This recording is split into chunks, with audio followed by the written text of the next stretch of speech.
आज ही Doubtnut app download करें। Doubtnut पर अपने सभी गणित, रसायन विज्ञान, भौतिक विज्ञान और जीव विज्ञान के डाउट्स का करो सफाया। बस प्रश्न की फोटो खींचो, एक ही प्रश्न को क्रॉप करो और तुरंत वीडियो सोल्यूशन पाओ। अभी डाउनलोड करें। नमस्कार दोस्तों, दिया गया प्रश्न है कथन के अनुसार क्रिकेट खिलाड़ी किसी गिरती हुई गेंद को पकड़ने के लिए अपने हाथों को नीचे कर लेते हैं और कथन दिया गया है कारण ऐसा करने से गेंद के संवेग परिवर्तन की दर कैसी जाती है, कम हो जाती है। परंतु दोस्तों, जैसे कि हमें पता है जो न्यूटन का गति का द्वितीय नियम था, तो न्यूटन के गति के द्वितीय नियम के अनुसार क्या हो जाता है, तो गति के द्वितीय नियम से क्या हो जाएगा, यदि किसी जो तो 200 न्यूटन के बल के दूसरे नियम के अनुसार हमें पता है कि जो संवेग परिवर्तन की दर होती है, संवेग परिवर्तन की जो दर होती है वह कैसे होती है, लगाए गए बल अर्थात आरोपित बल के समानुपाती होती है।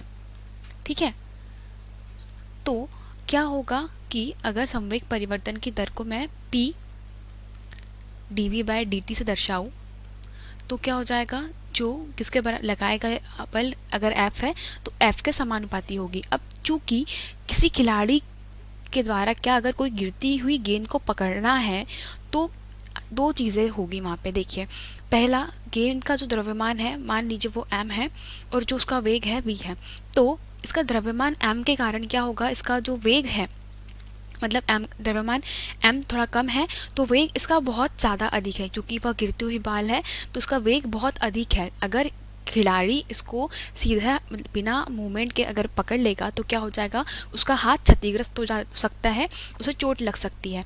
पर तो क्या करना होगा कि जो आरोपित बल है, किसके द्वारा, गेंद के द्वारा आरोपित बल है,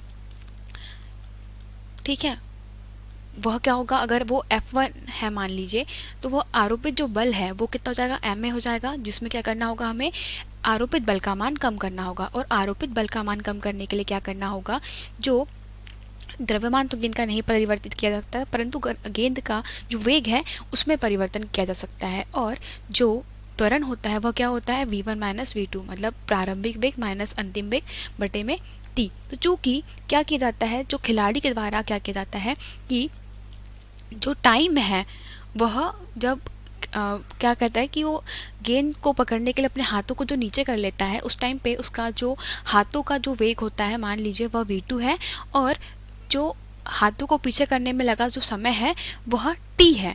तो क्या हो जाएगा, जो t का मान है उसको बढ़ा दिया जाता है और v2 का मान काफ़ी कम कर दिया, v2 का भी मान कैसा कर दिया जाता है, बढ़ा दिया जाता है, जिसके कारण क्या होगा, v1 का मान कम हो जाएगा। मतलब जो नीचे करने की जो हाथ को नीचे करने की जो गति है वो भी बढ़ा दी जाती है और जो टाइम पीरियड है उसको भी बढ़ा दिया जाता है, जिसके कारण क्या होता है, लगने वाला बल कैसा हो जाता है, कम हो जाता है। और लगने वाला जब बल कम हो जाएगा तो उसके कारण क्या होगा, जो वेग परिवर्तन की दर है वह भी कैसी हो जाएगी, कम हो जाएगी, क्योंकि ये दोनों एक दूसरे के समानुपाती है। तो इसके अनुसार जो कथन जो होगा वह क्या सत्य होगा कि गेंद को पकड़ने के लिए अपने हाथों को नीचे कर लेता है, कथन सत्य है। और ऐसा करने के कारण से संवेग परिवर्तन की दर कम हो जाती है।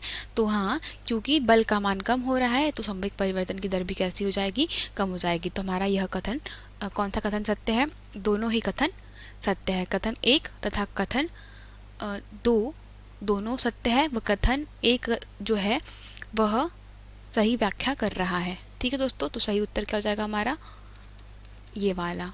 धन्यवाद। कक्षा 6 से 12वीं से लेकर नीट, IIT, JEE वो एडवांस के लेवल तक 1 करोड़ से ज्यादा छात्रों का भरोसा। आज ही डाउनलोड करें डाउटनेट ऐप या व्हाट्सएप करें अपने सारे डाउट्स 8400 400 400 पर।